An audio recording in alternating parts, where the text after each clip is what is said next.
right, one last thing, and this is an easy one, Bob, just because it was the biggest news in baseball yesterday, and it's a subject that we've broached twice before on this podcast, going back to spring training and then going back a couple weeks ago when Rafael Devers basically told the Red Sox go pound sand when they asked him to play first base.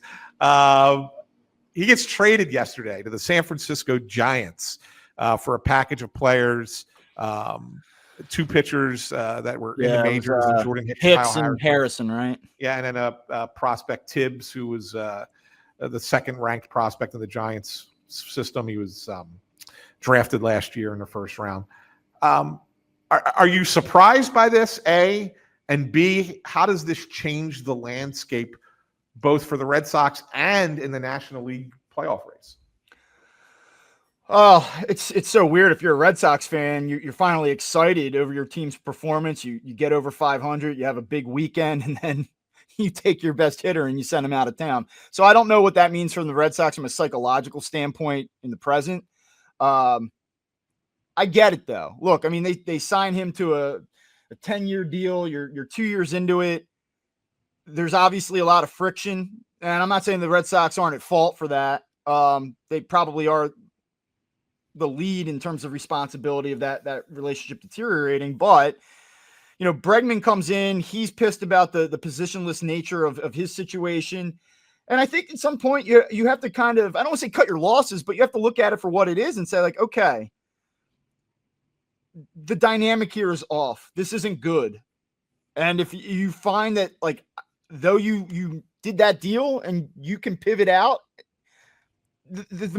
I think ultimately what it comes down to is you've cleared that salary.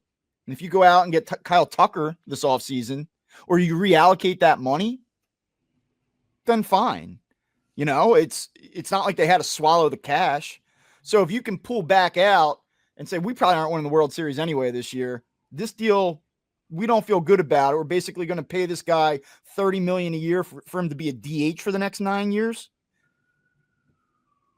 Then you balance out and you go get another guy to replace him, which they will. I get, like, being a 25 Red Sox fan and being like, what the hell are we doing? I don't think it's as big of a deal long-term for the Red Sox as some seem to think it is. And I will say this about Devers. You, at some point when you sign that deal, like, there's a certain amount of responsibility that comes with it and being an organization guy.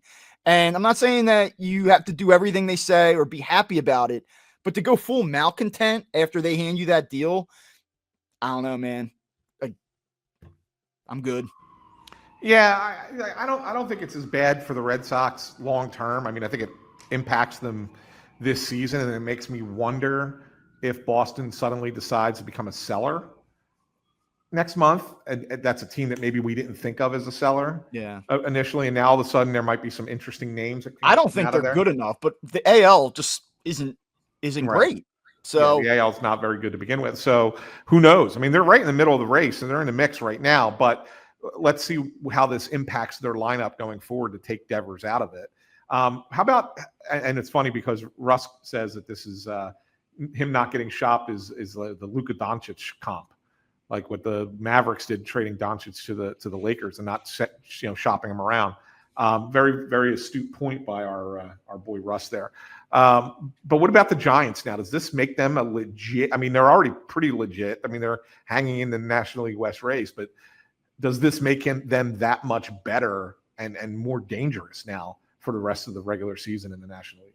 Yeah, I mean, we know that they have a good bullpen. They can pitch a little bit. They're middle of the pack in terms of runs per game. You add a guy like this to your lineup. I mean, they certainly feel like when you count up the NL playoff teams, it's hard to not have them as one of them right now. The Dodgers are so interesting in that whole thing. Like, would I pick the Dodgers to win the division? Sure. But you give me the Dodgers on paper and take the Dodgers name off of it. Right. And just give me the statistics of what's on the field right now.